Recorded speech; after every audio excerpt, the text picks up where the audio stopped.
Everyone knew each other's names, and doors were often left unlocked. The Larson family, Thomas, Ellen, and their two daughters Clara and Sophie, lived in a modest two-story home on Maple Lane, its white picket fence a symbol of their quiet, idyllic life. Thomas, a high school math teacher, was known for his warm smile and knack for making algebra seem less daunting. Ellen, a part-time librarian, filled their home with books and the scent of her famous apple pies. Clara, 16, was a budding artist with dreams of attending art school, while 10-year-old Sophie loved nothing more than exploring the woods behind their house, her pockets always stuffed with pine cones and smooth river stones. That evening, October 12th, 1992, the Larsons were hosting a small gathering to celebrate Clara's acceptance into a prestigious summer art program. The living room glowed with the soft light of candles, and laughter spilled out as family friends shared stories over plates of homemade lasagna. Thomas strummed his guitar, coaxing Clara to sing along, her voice shy but sweet. Ellen bustled about, refilling glasses and beaming with pride. Sophie, ever the adventurer, darted outside to chase fireflies, her giggles echoing in the cool night air. It was a perfect moment, one that would linger in the memories of those who survived. As the clock neared 10 p.m., the guests began to leave, their headlights cutting through the darkness as they drove down the gravel road. Ellen's sister, Margaret, lingered to help clean up, stacking dishes in the sink. She noticed the back door was slightly ajar, likely left open by Sophie during her firefly hunt.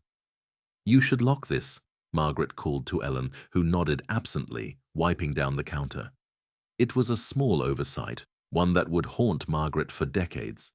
The next morning, October 13th, 1992, the town awoke to a chilling silence.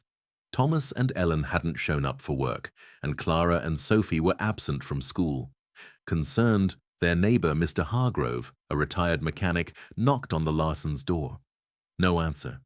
The curtains were drawn, and the house seemed unnaturally still. Uneasy, he peered through the living room window and froze. A smear of dark red stained the hardwood floor. His heart pounding, Hargrove called 911. Sheriff Daniel Boone arrived within minutes, his deputy, Laura Tate, close behind. The front door was unlocked, creaking as Boone pushed it open. The air inside was thick with the metallic scent of blood. In the living room, Thomas lay sprawled across the floor, his head caved in, a pool of blood soaking the rug beneath him. A shattered guitar lay nearby, its strings curled like broken promises. Upstairs, Ellen was found in the hallway, her body crumpled against the wall, her face unrecognizable from the brutal blows. Clara's room was a scene of chaos, her easel overturned, paintbrushes scattered, and her body slumped on the bed, a deep gash across her chest. Worst of all was Sophie's room. The little girl, barely recognizable, lay curled under her blanket, her small frame battered beyond comprehension. The walls bore streaks of blood, as if the killer had taken his time. But there was a glimmer of hope amid the horror. Sophie, miraculously, was still alive. Her pulse was faint, her body broken, but she clung to life. Paramedics rushed her to Willow Creek General Hospital, where doctors worked frantically to stabilize her. She had suffered a fractured skull, broken ribs, and severe internal injuries. The brutality suggested a weapon like a crowbar or tire iron, though none was found at the scene. The crime scene was a puzzle of violence and precision. The killer had entered through the unlocked back door, leaving no fingerprints but a single, muddy boot print on the kitchen floor. Ellen's purse, emptied of cash, lay discarded in the backyard. A kitchen knife, bloodied and bent, was found near Thomas's body, but the primary weapon, the one that delivered the fatal blows, remained missing. Investigators combed the house, collecting hair, fibers, and blood samples, but forensic science in 1992 was limited. DNA testing was in its infancy, and the boot print, while distinct, matched no known brand. The town of Willow Creek was paralyzed with fear. Rumors swirled of a drifter passing through, a vengeful former student, or even a local with a hidden grudge. Sheriff Boone, a stoic man nearing retirement, vowed to find the killer. He interviewed neighbors, friends, and family, but no one had seen anything unusual. The Larsons were beloved, with no known enemies. The only clue was the timing. The attack occurred shortly after the guests left, suggesting the killer had been watching the house. As Sophie fought for her life in the hospital, the investigation deepened. Doctors reported that her injuries included signs of sexual assault, a detail that sent shockwaves through the community.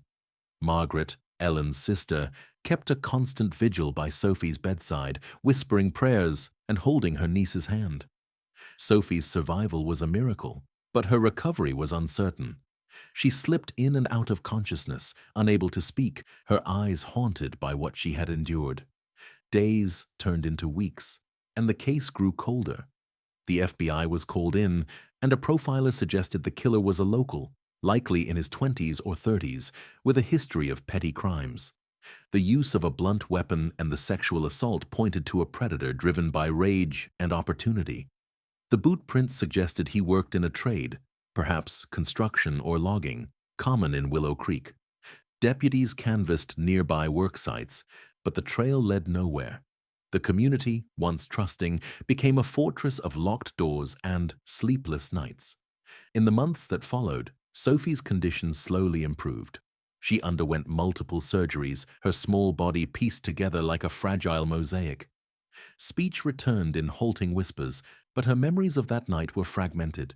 She spoke of a shadow man in a dark jacket, his face obscured, but the details were too vague to be useful. Margaret adopted Sophie, determined to give her a semblance of normalcy, but the scars, physical and emotional, ran deep. The investigation stalled, but the case never faded from Willow Creek's collective memory. Every October, the town held a candlelight vigil for the Larsons, their names etched on a memorial bench by the river. Sophie, now living with Margaret in a nearby city, rarely returned to Willow Creek. The memories were too painful, the whispers of pity too heavy. She struggled with nightmares, depression, and a sense of guilt for surviving when her family did not. Years passed, and forensic science advanced. In 2005, Sheriff Boone, now retired, handed the case to Detective Sarah Klein, a tenacious investigator with a knack for cold cases. Klein reopened the Larson file, retesting evidence with modern DNA techniques. A breakthrough came in 2007 when a partial DNA profile was extracted from blood found under Clara's fingernails. It didn't match any known suspects, but it was entered into CODIS, the national DNA database, sparking hope. The case took a dramatic turn in 2015 when Klein partnered with a genetic genealogist, Dr. Emily Chen. Using the DNA sample, Chen traced the profile to a distant relative in Idaho, narrowing the suspect pool to a family named Carver. The Carvers had lived in Willow Creek in the early 1990s, and one member, Jacob Carver, stood out. Born in 1965, Jacob had a troubled youth, with arrests for theft and vandalism. In 1992, he worked as a logger, a job that explained the muddy boot print. After the murders, he left Willow Creek abruptly, bouncing between small towns before settling in Montana. Klein tracked Jacob to a rundown trailer park outside Billings. Now 50, he lived alone, working odd jobs and keeping to himself. His criminal record had grown, including a 1995 assault charge. Klein obtained a warrant for his DNA, and in June 2016, the results confirmed a match to the Larson crime scene. Jacob Carver was the shadow man. The arrest was swift, but not without drama. Jacob, gaunt and weathered, denied everything, claiming he'd never set foot in the Larson home. But the evidence was ironclad. In addition to the DNA, investigators found a 1992 police report from a neighboring town where Jacob had been questioned for loitering near a home with an open garage. The report noted his distinctive boots, which matched the crime scene print. The trial began in March 2018, drawing national attention. The prosecution painted Jacob as a predator who stalked the Larsons, exploiting their unlocked door to unleash his rage. The defense argued the DNA evidence was contaminated, but the jury wasn't swayed. Sophie, now 35, took the stand, her voice steady, but her hands trembling. She recounted her fragmented memories, her survival, and the decades of pain. "He took everything," she said, her eyes locked on Jacob. "But I'm still here." After a week of testimony, the jury deliberated for just 4 hours. Jacob Carver was found guilty of 4 counts of murder, sexual assault, and robbery. The courtroom was silent as the judge sentenced him to life without parole. Margaret, sitting beside Sophie, wept quietly, her hand squeezing her niece's. For Sophie, the verdict was bittersweet. Justice had been served, but the wounds would never fully heal. In the years since, Sophie has rebuilt her life. She works as a counselor, helping others navigate trauma, her own experiences fueling her empathy. Willow Creek has changed, its innocence tempered by the tragedy, but the Larson Memorial Bench remains, a quiet reminder of love and loss.